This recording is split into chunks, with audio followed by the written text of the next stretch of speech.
Good day, everyone. It's a pleasure to start this Day 3 debate match between the University of Lagos and University of Zambia debate teams. The Day 3 debates focus more on international trade, which is also reflected in the debate statement for today's match. Specifically, the debaters have received their debate statement 7 days in advance to prepare for the debate, and today we'll hear arguments on whether or not tax incentives for green investments should be globally harmonized to prevent regulatory arbitrage. So before we find out which team will defend which side of the argumentation, I will now pass the floor to our students for short introductions, starting with Ms. Grace Nachi for the University of Lagos. Okay, so good evening, everyone. Good evening to my teammates on the other side. My name is Grace Nachi, and I'm going to be representing the University of Lagos in this debate. It's a pleasure to do this once again. Thank you. Thank you. For University of Zambia, I would like to pass the floor now first to Mr. Kapala Gift.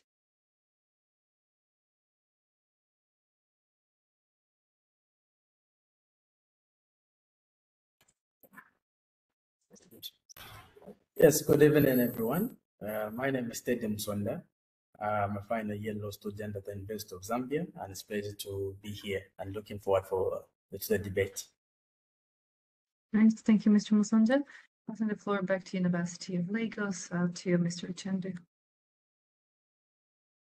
Yes, good evening, everyone. It's a pleasure to be here. My name is Lawrence Uchendu, and hope to have a very wonderful and interesting session today, as always. Thank you. Welcome, University of Zambia, Mr. Gift. Good evening once more. My name is Gift Kapala. I'm a third year student at the University of Zambia. I'm looking forward to an amazing debate. Thank you. Thank you. Welcome for University of Lagos, Mr. Tosin. Good evening, everyone. My name is Olaide Tosin. It's a great pleasure to be here with you guys. Thank you very much. Thank you. Welcome. Of course, we would like to thank to the 3 judges that will be reviewing this match. As always, you will have 3 business days to review and to submit your scores, and we are more than happy to then share with the students. Thank you for your time and your expertise to share with us. And of course, warm welcome and hello to the coaches of the 2 teams. For the University of Lagos, it's Mr. Adedayo, and for University of Zambia is Mr. Tembo. And thus, I don't want to keep you waiting too long, so you should, in a few minutes or a few seconds even, be able to see the wheel to allocate the positions for the debate. If I can just get audio confirmation that you can see it. Yes, we can. Thank you. So, as always, there are 2 possibilities for each team. And go.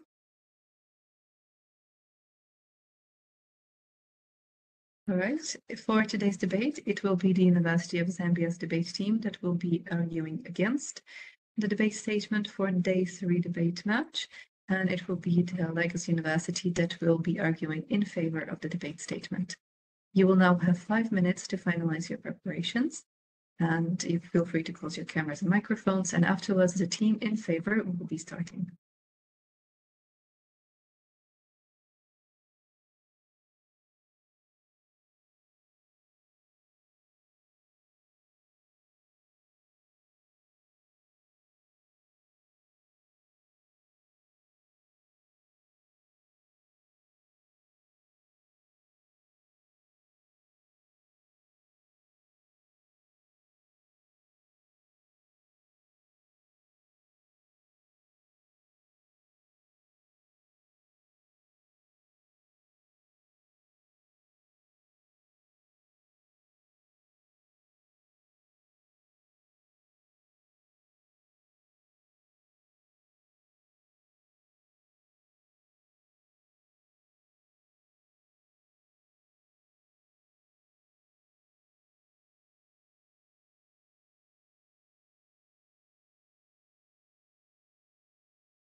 Excuse me, I dropped off the call. I didn't see when the sites were apportioned. Of course, the position against will be defended by the team of University of Zambia, and University of Lagos will be arguing in favor. All right,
Thank you very much. The time for final preparation is now thus over.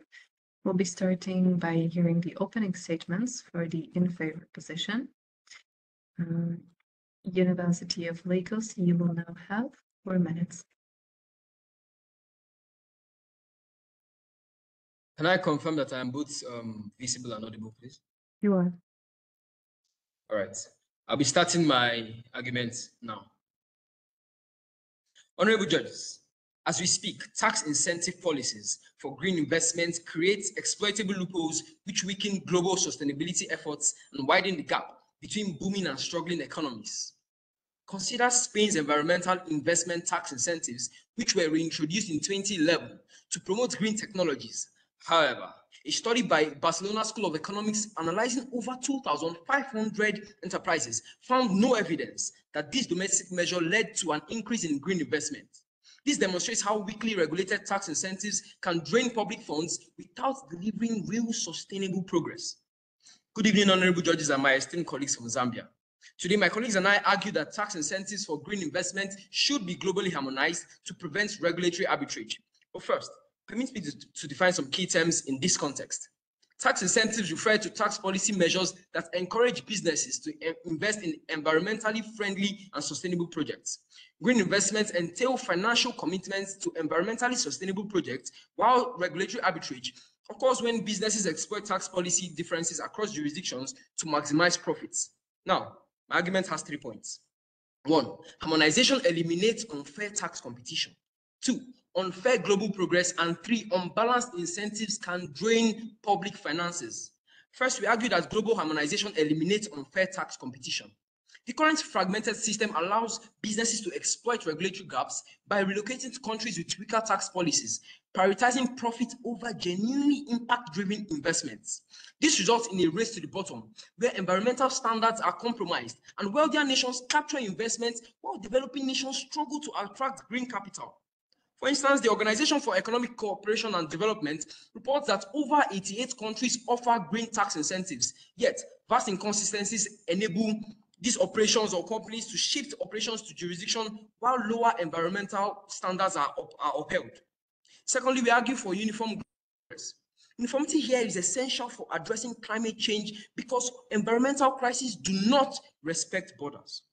Without harmonized tax incentives, some countries would continue to subsidize polluting industries, thereby undermining the efforts of nations committed to sustainability. Look at the shared impacts of global warming in Antarctica, deforestation in the Amazon, rising sea levels, and extreme weather conditions, and all this remind us of our collective responsibility here. We have to tackle diverse economic realities, and so a well-designed framework is what can establish minimum standards and allow the tailoring of national measures to supplement these incentives. Lastly, an unbalanced incentive can drain public finances.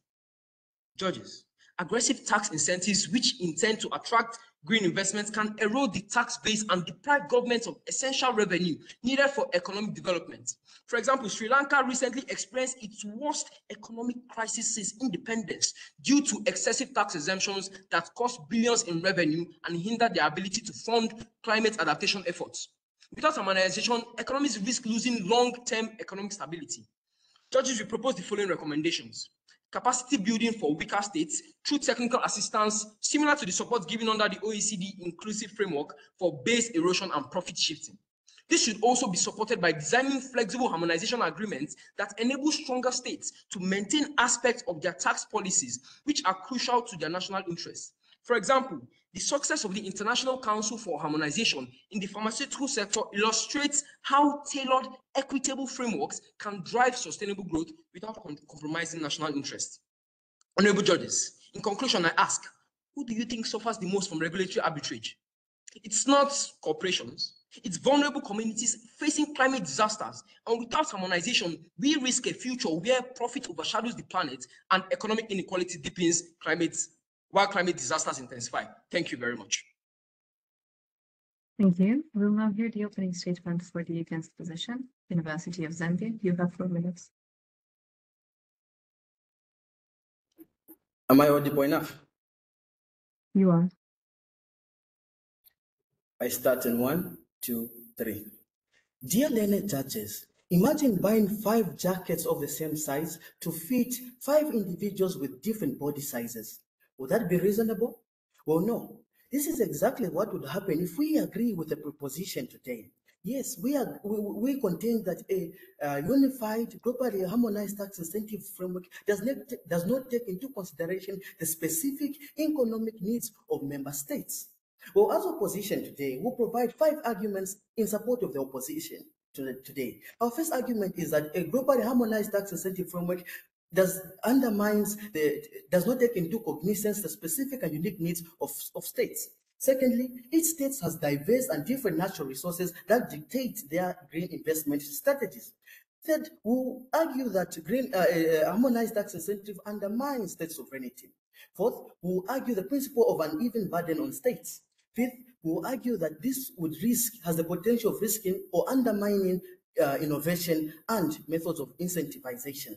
To my first argument, yes, we agree that tax incentivization is needed, but a globally harmonized system would not take into consideration the unique and specific needs of each individual state. Applying the one-shoe-fits-all principle seems to be unrealistic. Take, for instance, countries with all due respect such as Malawi, Sudan, Gambia, where poverty health, infrastructure, and education are primary issues that need prioritization. And indeed, to buttress this, according to the World Bank 2024 report on poverty, prosperity, and planet, they reported that over 7 million individuals in developing states live in extreme poverty.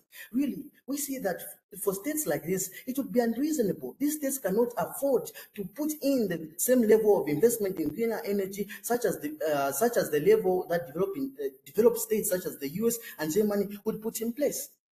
Different states have diverse and different natural resources that dictate their national needs. Take, for instance, Russia and Saudi Arabia that heavily rely on fossil fuel for their energy generations.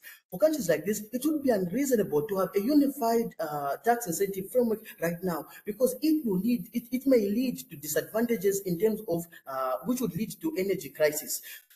Countries like Russia and Saudi Arabia require a tailor-made framework in order to facilitate a smooth transition to greener energy. We have countries that depend on solar and solar energy, countries that depend on the wind for energy. So having a tax incentives in solar energy may not be suited for countries that rely on the wind. So we do agree and we do concede that we need tax incentive in green energy to promote sustainable development. But a globally harmonized system is not the way.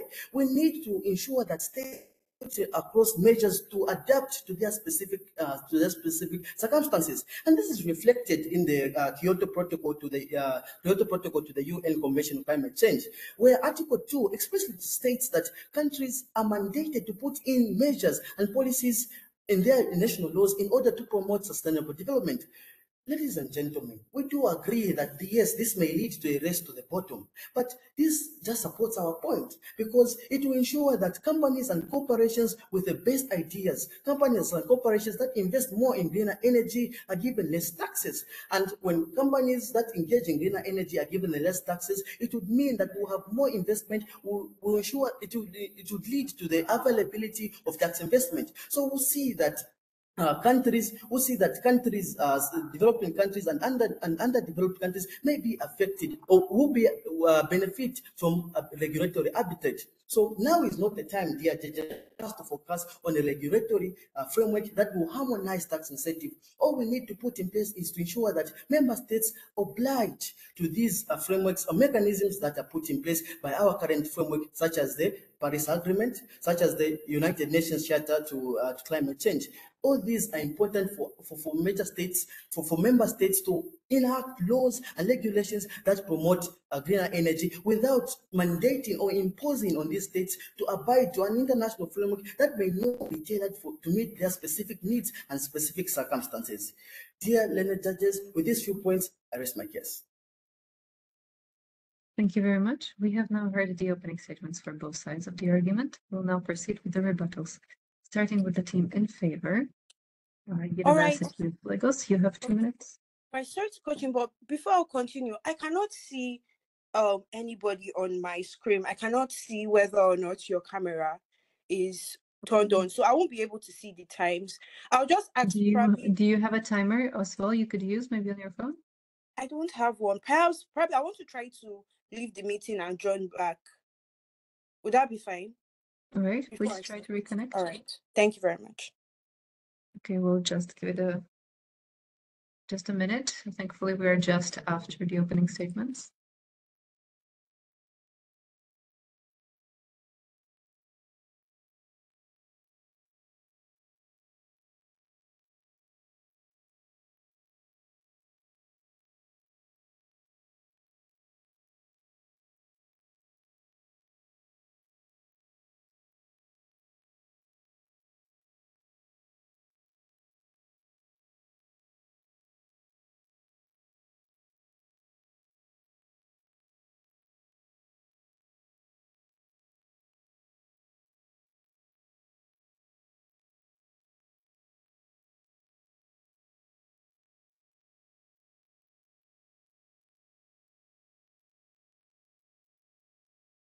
Grace?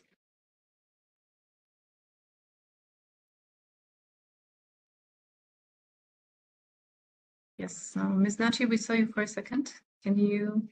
Yes, I'm back. Well, okay, I still won't be able to see your time cues. I guess I'll make do with my time. I'll just try to set up a timer here. Sorry for the It's okay. delay. I can try to send you a chat message for the 30 seconds. Oh, okay. And when your time is up, I will give you audio cue. Right? All right. Whenever you're ready, you have 2 minutes for your first rebuttal in the favor position. All right, thank you. I'll really rely on the messages in the chat box then. Thank you. Judges, it appears that the opposition side has misconstrued the severity of regulatory arbitrage and what it can actually cost. Regulatory arbitrage is when a corporation is trying to take advantage of favorable tax policies in another state. We have seen the dangers of regulatory arbitrage, for example, through what happened in Panama Papers case in 2016, where tax haven breeded corruption, breeded illegality, amongst others. Judges, we do not want a repeat of that in green investment. This is why we are proposing uniformed tax across the globe. The first thing that this is going to do is that it is going to remove tax havens that usually breed illegality.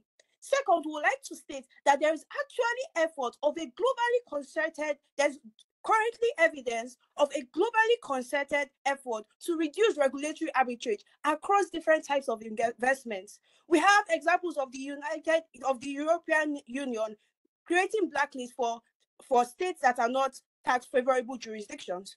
We have the OECD BEPS project 2.0 that has received over 135 signatories at the point. The list goes on. Judges, all that we are saying is that we want to replicate this globally concerted efforts to avoid regulatory arbitrage in the area of green investment. We also say that a globally harmonized tax incentive policy is actually going to consider the needs of all states. This is because currently the World Bank released a manual in 2024 that identified that the people that are actually granting tax incentives are developed countries. So if we go on with the status quo, it means that regulatory arbitrage will be that investors would run to developed countries. And this is going to place developing countries and underdeveloped countries at a disadvantage. So this is what we are proposing, a globally uniform tax rate that will consider the needs of, okay, thank you. Thank you very much. We'll now hear the first rebuttal for the against position. City of Zambia, you have 2 minutes.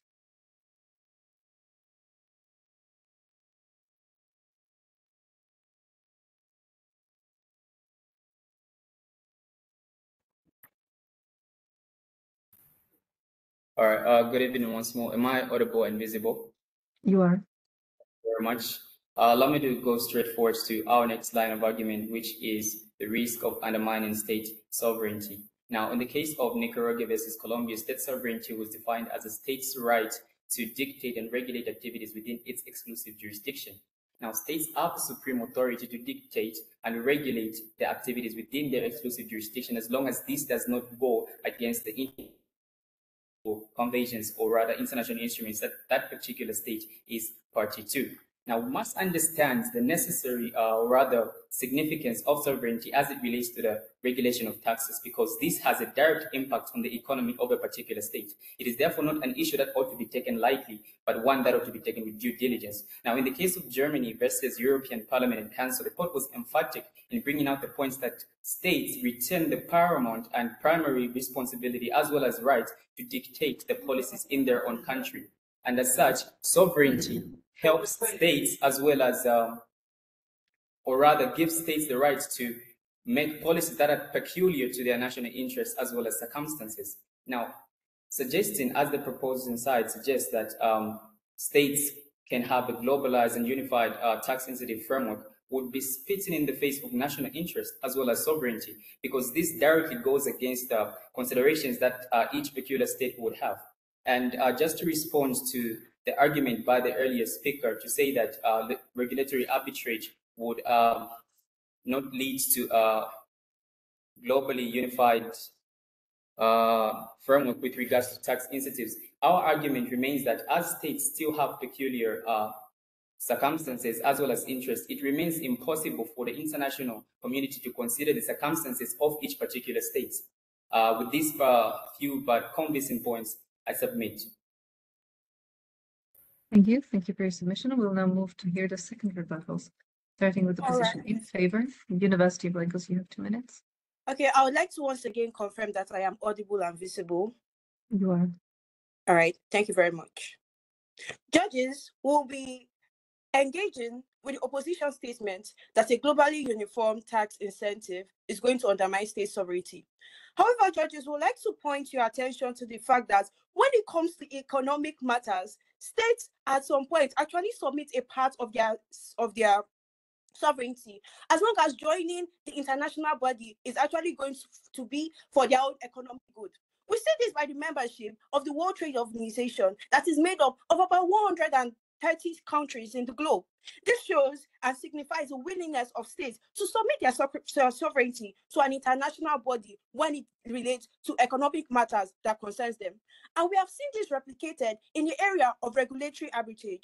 As we have stated, the OECD BEPS 2.0 is actually a globally concerted effort by over 137 countries to combat the issue of regulatory arbitrage.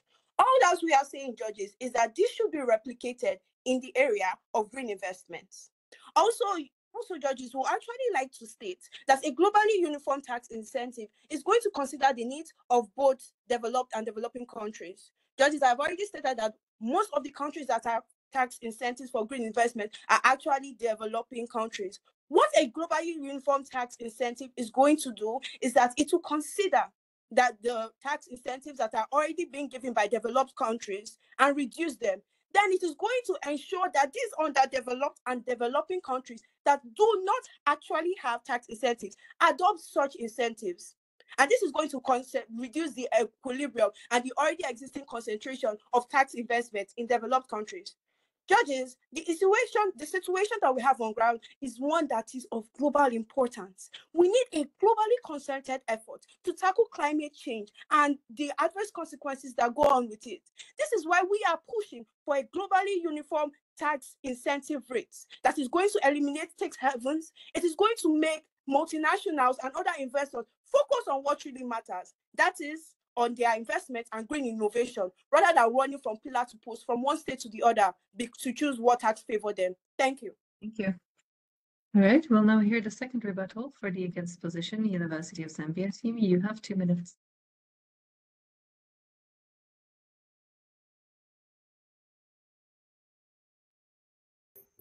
Am I audible enough? Yes. I start now. Dear Learned judges, we do agree that climate change is an international threat that needs international cooperation, but this cooperation will be of no use and be undermined if we do not take full cognizance of the peculiar circumstances and the capabilities and abilities of each individual state and their capabilities to contribute to this fight against climate change. Dear Learned judges, our point here, the point that we want to put forth is that if we risk or if we rush to a globally harmonized tax incentive framework, we risk undermining the potential to find new innovative ways of incentivizing tax in green investment. What must be put on record is that we have no standard. There is a plethora of ways. It could be technology or traditional ways in which we can incentivize tax to promote greener energy. Take, for instance, the Canadian case.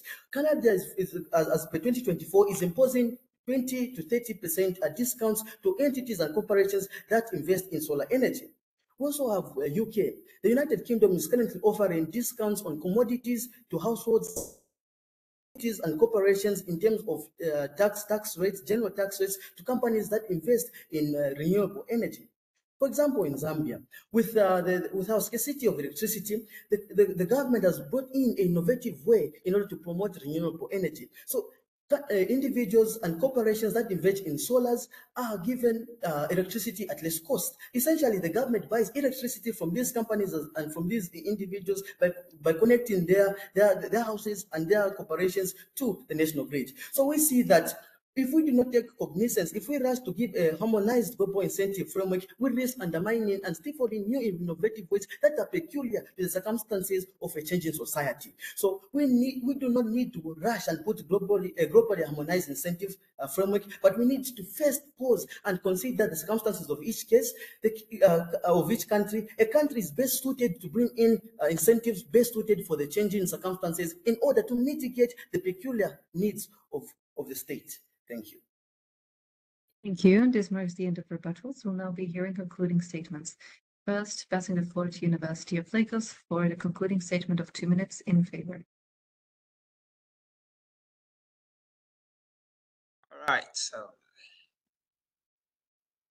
can I confirm that I'm visible and audible enough? You are. All right. I'll be starting in 3, 2, 1.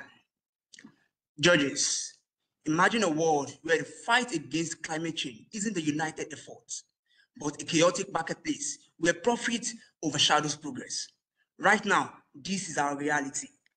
Tax incentives for green investment should drive real environmental progress, yet they are being twisted into tools for regulatory arbitrage. Companies exploit fragmented policies, shifting between jurisdictions with the weakest rules, while global decarbonization efforts suffer. This is why today, judges, we have stood firmly on 3 key pillars. Firstly, we argue that harmonization will eliminate unfair tax competition. We believe that when these regulatory loopholes are closed and the tax incentive system made uniform, sustainability, which is the goal, will be definitely achieved. Secondly, judges, we came from the angle of uniform global progress. Judges, we know how green incentives help in combating global change. A global harmonization will definitely lead to a global progress. Lastly, judges, we address the unbalanced incentives and how it can drain profit finances. Referencing the Sri Lanka case, where excessive tax exemption caused them billions of revenue loss. Judges, our opponents may argue that harmonization restricts national sovereignty, but we ask, what is true sovereignty? If nations are left vulnerable to economic instability and environmental degradation caused by policy loopholes. Furthermore, judges, harmonization is not an endless border. It is a temporary sacrifice for a long-term gain. Once these incentives achieve their purpose, states can return to regular taxation, a short-term adjustment for the green good of our planet. Judges, let us allow our green ambitions to not be derailed by loopholes that put profit over progress. Let us create a system where sustainability and economic growth go hand in hand. We must harmonize, we must act, and we must do it now before it's too late. Thank you. Thank you. Thank you for your submission. We'll now be hearing concluding statements for the against position. University of Zambia, you have 2 minutes.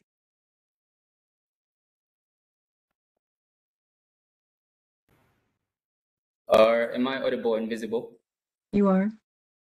Thank you. Now, the proposing side based their arguments on the need for global progress. However, we argue that it is possible to achieve global progress by harmonizing tax incentives, because in the process, actually, some countries will be left behind. Those who cannot manage or rather have enough resources to meet the globalized tax incentive framework. Now, our point of argument as we conclude is that having a globalized tax incentive framework will actually result in uneven burden sharing. Now, we do agree that when it comes to climate change, all states have a common responsibility to combat climate change. However, this responsibility is differentiated. Developed countries, due to their history and contribution to greenhouse gas emissions, they have a greater responsibility to combat these issues. Now, we base this argument on the principle of common but differentiated responsibility, which is set out in Principle 7 of the Rio Declaration on Development and Environment. This principle is not only set out, but is also reflected in the UN Convention framework on climate change. And so we are arguing that holding countries and states to the same standard of responsibility is not only unfair, but also unreasonable. Our country, Zambia, only contributes to about 0.08% to gas emissions, while the United States contributes about 14.4%. It is therefore unreasonable and unfair. It is a manifest injustice to hold such states to the same level of responsibility with regards to combating climate change. And so we are arguing for these reasons at the proposing side that there is indeed no need for globalizing tax incentives so as to prevent regulatory arbitrage. And lastly, as I conclude, our argument does not suppose that sovereignty will breach international legal regulations, but rather we are actually affirming that states are in line with international legal regulations as long as their national laws do not contradict international legal regulations. I submit. Thank you. Thank you for your submission. You can all now relax. You are no longer graded after this part. As we don't have the judges with us on the call right now for the feedback, perhaps the first impressions, I would like now to pass the floor to you as participants on how was the debate experience for you, perhaps, maybe even in comparison to your previous group plate matches. How was the research, the topic, perhaps, and did you hear any familiar arguments from the opposing team to what you prepared for that position as well? So perhaps starting with the University of Lagos, Ms. Nachi, how was it for you, this debate?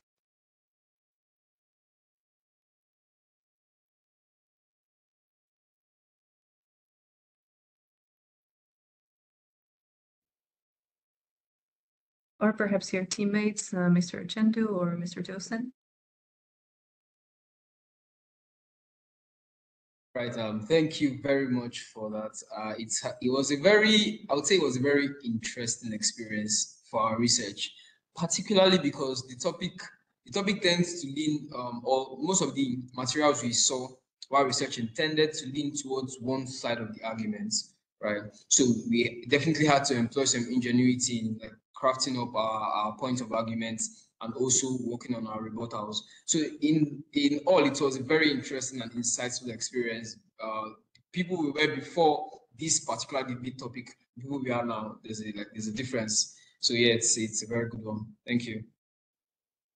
Right, thank you. The same question to the team of University of Zambia, Mr. Gift, Mr. Teddy. How was the debate for you and the research?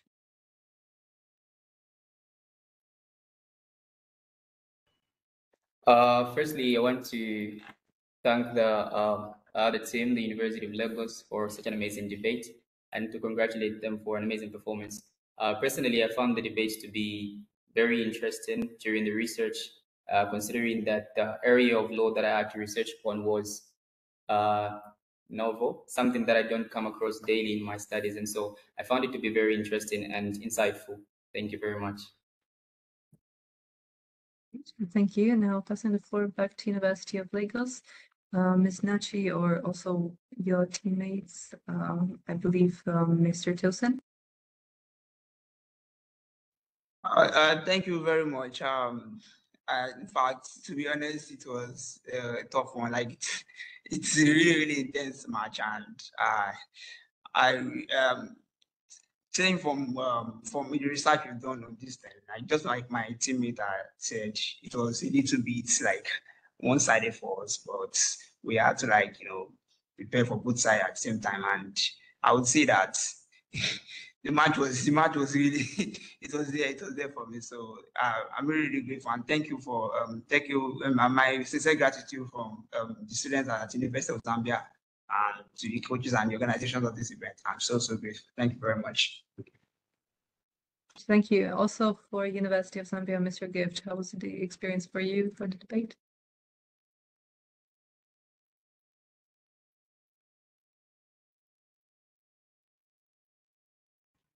Yes, thank you very much. It's a pleasure once again to be here. So it was a very interesting match. Like we said last time, the peculiar nature of trying to prepare for both sides is that you try to anticipate what arguments the other side would bring and try to beforehand try to see how you can counteract those arguments. Yeah, and quite honestly, most of the arguments that were presented by them were ones that we anticipated, and I'm sure the ones we presented, they anticipated them. So it was a really interesting matchup. We remain hopeful. Right. Thank you. And Ms. Nachi, Ms. Grace, how was it for you, the debate, the research? Honestly, this particular round was a lot. International tax law is so vast, and I found myself like putting in hours and hours of research to come up with arguments for both sides. So it was actually a lot. It was intense. This is my first round away from my team, so I was a bit disoriented. Plus, throughout the entire round, I could not see anybody's face. I couldn't see the time because I couldn't see anything. So it's tried to like distract me a little bit, but honestly, at the end of the day, this was a wonderful round for what I could hear and what the way I was able to engage. It was actually wonderful. And thank you so much to our friends at the University of Zambia. This was a wonderful match, actually. Thank you. On the organizing side, I really want to congratulate you. Well done. Also with the technical difficulties that we've dealt in this session, but you really did well. Of course, the final word is with the judges, so we'll be waiting for them. I don't suppose they will have an easy time grading, so really, thank you to our judges as well for this. Speaking of different areas of law, particularly this one being for the tax area, you have encountered quite a few over the course of your studies as well as during the group phase. Is there perhaps an area of law that interested you either through the debates or through your studies that you would maybe like to pursue further in your career or studies? And this could be maybe a bit of exchange between the two teams. Maybe you might have similar interest in areas of law. So I'll be first passing the floor to University of Lagos team.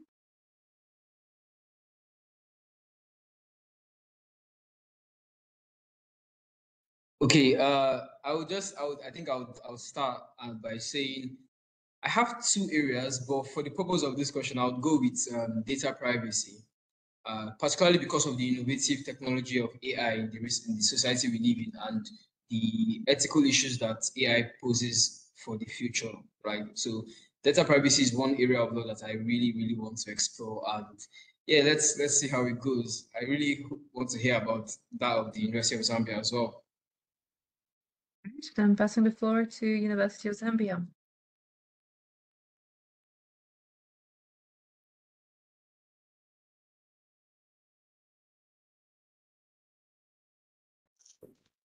Yes, yes. Well, I'm more into the corporate side of the law, areas to do with trade, corporate governance, liability, employment, and also cross-border transactions. So, and I must say, I'm also into article writing. So I love to explore different areas of law and just try to write up and research into them. And honestly, I'm one who's interested in exploring more and trying to see more laws out there.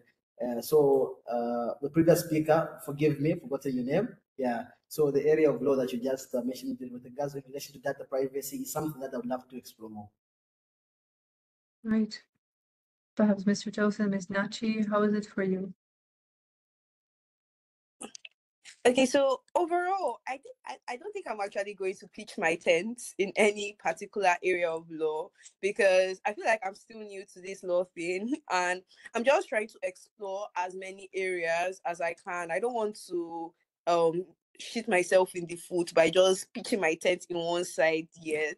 But I think I'll still say I'm actually very much interested, not just in law, but like reforms. So like I like law reforms and I'm more of a policy type of girl and law reforms. So yeah, that's my mini tent for now. Well, so there's a lot to explore indeed in law. For University of Zambia, Mr. Busonda.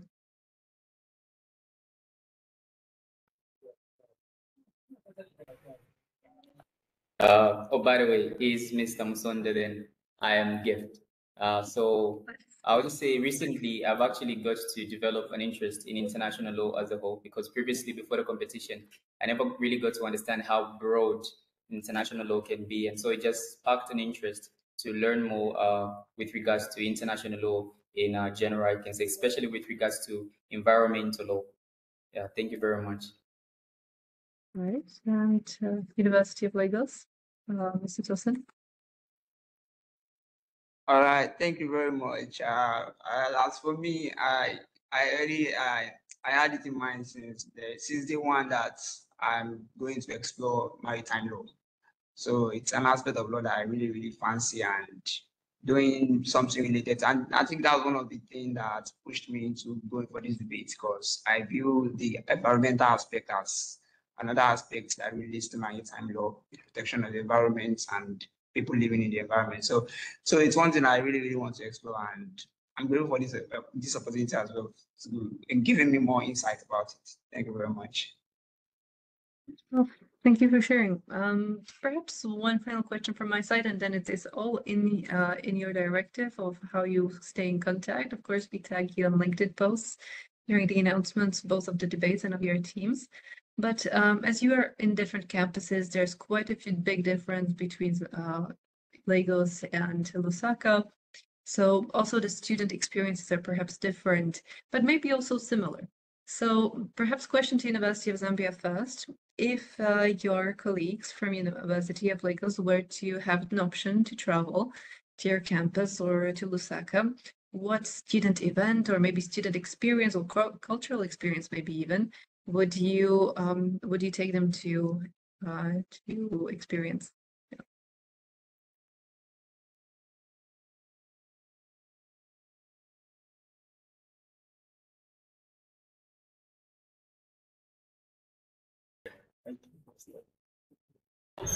So we would actually take them. Thank you very much for the question, by the way. We would have them experience food that we normally eat as university students. Very common and it's very cheap. It's called chunks. Is this soya chunks? Yeah. So we would really, really want you to also have that experience that almost every student at the University of Zambia. Thank you very much. Right. What is it for University of Lagos?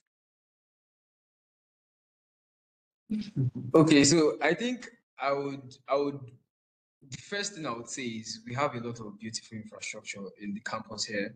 So in order to for some variety, I mean in the previous rounds you've given some food recommendations. So on this round, I would recommend like any of the structures on campus, right? Particularly in the Faculty of Law, we just had our law lounge renovated, state-of-the-art facility. So I would love them to experience that and even check out the reading facility over there. It's a very, very, very wonderful facility.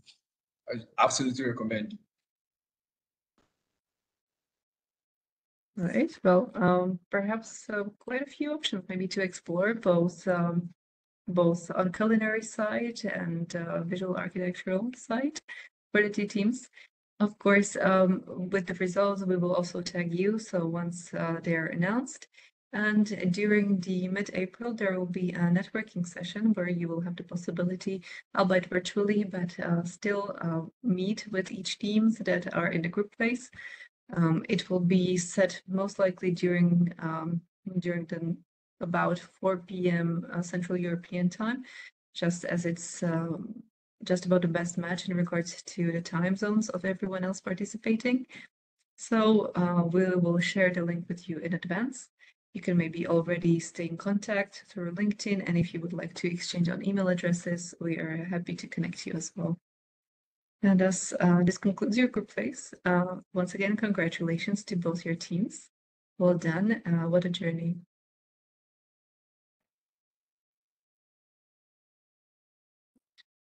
Right. Have a good evening. Bye. Have a great evening. Bye. Goodbye. Bye, everybody.